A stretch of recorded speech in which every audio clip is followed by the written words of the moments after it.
Hello అండి, నేను doctor బిజీ, ఫర్టిలిటీ కన్సల్టెంట్, 49 హాస్పిటల్, కరీంనగర్. తెల్లబట్ట గురించి మాట్లాడుకుందామండి. సో ఆడవాళ్ళు తెల్లబట్ట అవ్వడం అది ఎప్పుడు నార్మల్, ఎప్పుడు అబ్నార్మల్, డాక్టర్ని ఎప్పుడు కలవాలి అని గురించి మాట్లాడుకుందాం. తెల్లబట్ట అనేది ఓవ్యులేషన్ టైం, అండం విడుదల టైంలో అది నార్మల్ అని భావిస్తాము.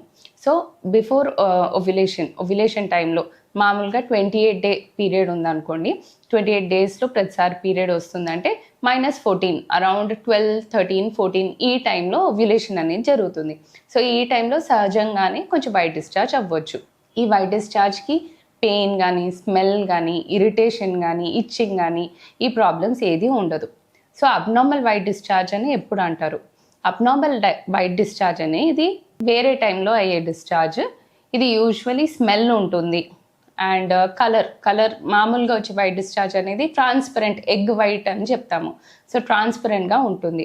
అదే అబ్నార్మల్ వైట్ డిశ్చార్జ్ అనుకోండి, it can be yellowish, greenish, లేకపోతే పెరుగులాగా కర్డీ అట్లా అవ్వచ్చు. అండ్ స్మెల్ ఉండొచ్చు. అది కాకుండా ఇరిటేషన్ కానీ, ఇచ్చింగ్ కానీ ఇవన్నీ ఎక్కువ అనిపిస్తూ ఉంటుంది. ఇది అబ్నార్మల్ వైట్ డిశ్చార్జ్. కొందరికి పెయిన్ అబ్డామిన్ రావచ్చు, అబ్డామినల్ పెయిన్ రావచ్చు. సో ఈ ప్రాబ్లమ్స్ ఏమైనా ఉంటే మాత్రం ఖచ్చితంగా డాక్టర్ని కలవాలి. సో అబ్నార్మల్ వైట్ డిశ్చార్జ్ అనేది ఎప్పుడు వస్తుంది? Abnormal white discharge usually infections ఉన్నప్పుడు వస్తుంది. సో కింద వెజైనైటిస్ కానీ, సర్విసైటిస్, గర్భసంచి ద్వారంకి వచ్చిన ఇన్ఫెక్షన్ కావచ్చు, లేకపోతే మానంలో వచ్చిన ఇన్ఫెక్షన్ కావచ్చు. వీటి వల్ల అబ్నార్మల్ వైట్ డిశ్చార్జ్ అవ్వచ్చు. ప్రొఫ్యూజ్ వైట్ డిశ్చార్జ్ అంటే చాలా వాటర్ లాగా పోతూనే ఉంది, చాలా వైట్ డిశ్చార్జ్ ఉంది అంటే డెఫినెట్లీ కలవాలి, డాక్టర్ని కలవాలి.